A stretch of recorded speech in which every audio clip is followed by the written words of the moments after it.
지난 시간에는 다윗이 이 원수들의 모함을 받는 상황에서 하나님께 자신의 결백함을 호소했던 말씀을 살펴봤습니다. 다윗은 그때 정말 간곡하고 절박하게 하나님을 찾고 있었습니다.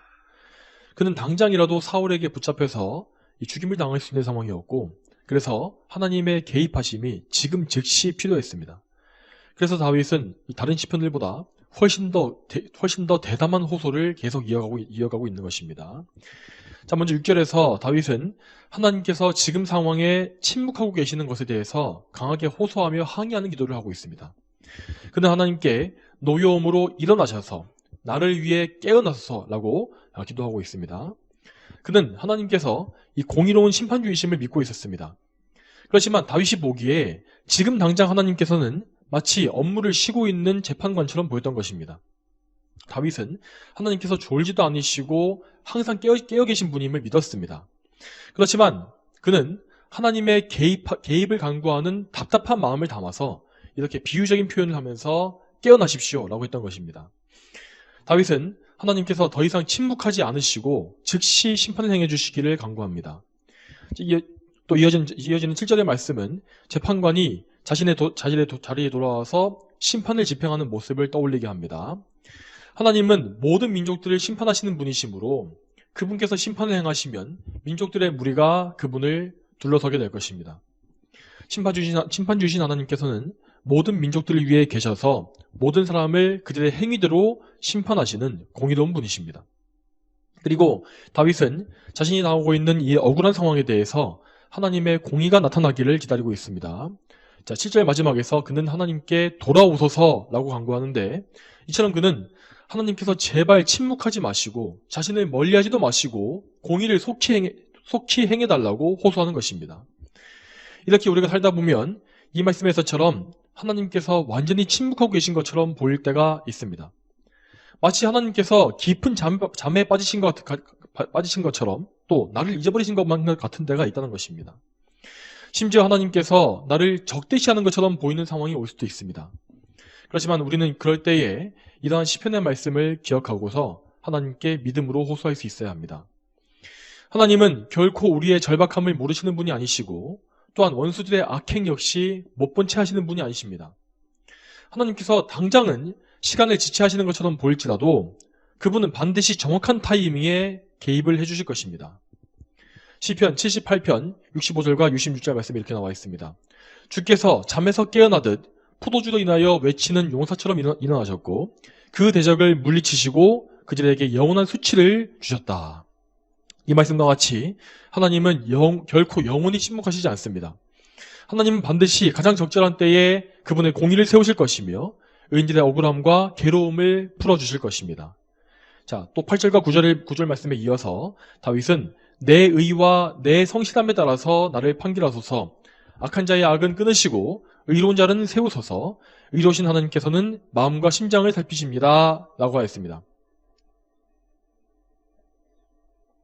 자, 여기에서 다윗이 나의 의와 나의 성실함이라고 말하는 것은 자신이 이제 의인이라고 말하거나 자신의 죄를 부정하는 것이 아닙니다. 다윗은 그의 원수들이 자신을 모함하는 그 사항들에 대해서, 그 모함에 대해서 결백하다는 사실을 다시금 호소하는 것입니다. 자, 다윗이 이렇게 호소할 수 있었던 이유는 그가 정말 모든 면에서 하나님 앞에 양심적으로 행하기 위해 힘썼기 때문입니다. 그는 사울 왕을 섬길 때에 그에 대해서 죄를 지은 것이 없었습니다. 그는 사울에게 어떤 악한 살이나 어떤 경쟁심을 품지 않았고, 또한 그를 교활하게 속이지 않았으며 자기 이익을 위해서 거짓말도 하지 않았습니다. 그는 항상 하나님께서 자기 마음을 살피신다는 사실을 알았기 때문에 매사에 그분 앞에 온전한 마음으로 행하기를 힘썼던 것입니다. 여러분, 이와 같이 우리는 무슨 행동을 하든지 하나님 앞에 양심의 거리낌이 없게끔 할 수 있어야 합니다. 물론 우리는 하나님 앞에 완전할 수 없겠지만 적어도 그분의 눈을 속이려고 하는 악한 마음을 우리 속에 품지 않은지 항상 점검하며 주의해야 하는 것입니다.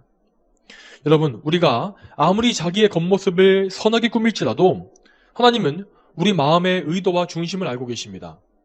그러므로 하나님은 그 마음의 중심을 보시고서 악인과 의인을 구별하실 것이며 악인에게 반드시 의의 보응을 하실 것이라는 사실을 여러분 기억하시기 바랍니다. 자, 이제 또 이어지는 10절부터 13절까지 말씀에서 다윗은 하나님을 용맹한 전사로 묘사하고 있습니다. 하나님은 전사로서 방패를 비롯하여 칼과 화살 같은 강력한 병기로 무장하신 분으로 등장합니다. 하나님께서는 악인들을 진멸하시고 의인들을 구출하시는 일에 대해서 정말 철두철미하신 분이십니다. 그분께서는 의로운 전쟁이 필요한 모든 무기들을 종류별로 다 구비하고 계시며 방어와 공격 모든 측면에서 실패하지 아니하실 것입니다. 자, 이 세상의 악인들은 마치 하나님께서 그들의 악행을 모르시는 것처럼 기고만장합니다. 그렇지만 하나님은 그들의 악행을 모르시는 것도 아니고 날마다 그것을 보시면서 날마다 분노하시며 그들에 대한 심판을 준비하고 계시는 것입니다.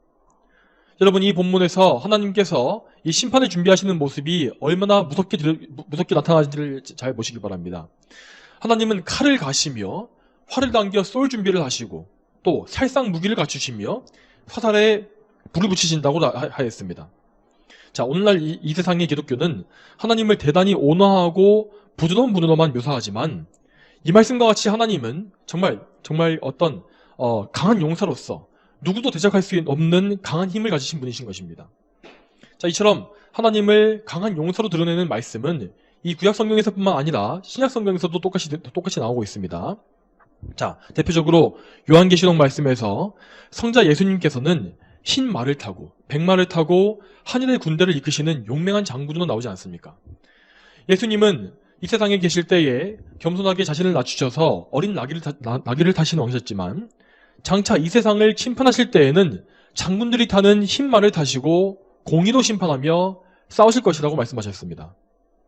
계시록 19장 15절 말씀에 그분의 입에서 예리한 검이 나오는데 그것으로 나라를 치실 것이며 친히 그들을 철장으로 다스리시며 또 친히 전능하신 하나님의 맹렬한 진노의 포도주 틀을 밟으실 것이다 라고 하셨습니다. 여러분, 우리 주님께서는 이처럼 강한 용사로서 이 세상의 악한 권세를 파괴하실 것입니다. 우리는 이 세상에 사는 동안에 나그네와 같아서 환난과 핍박을 받겠지만 그렇지만 장차 우리 주님께서 심판주로 다시 오실 날이 오게 되면 그분은 우리를 모든 세상의 압제에서 건지시고 이 세상의 모든 악을 제거하실 것입니다. 그러므로 여러분, 항상 심판주이신 주님 앞에 온전히 행하시기를 힘쓰시기 바랍니다.